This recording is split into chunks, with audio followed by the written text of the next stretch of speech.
नमस्कार दोस्तों। आज पाल मोटर पे आई है क्रेटा 2016 मॉडल।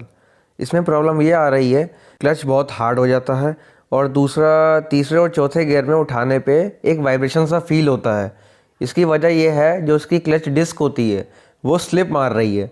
और इसके अंदर हम बैठ के दिखाए गए कैमरे के माध्यम से कि क्लच कितना हार्ड है। देखने से महसूस हो पाएगा आपको कि कितना जोर लगाना पड़ रहा है हमें क्लच प्रेस करने पे।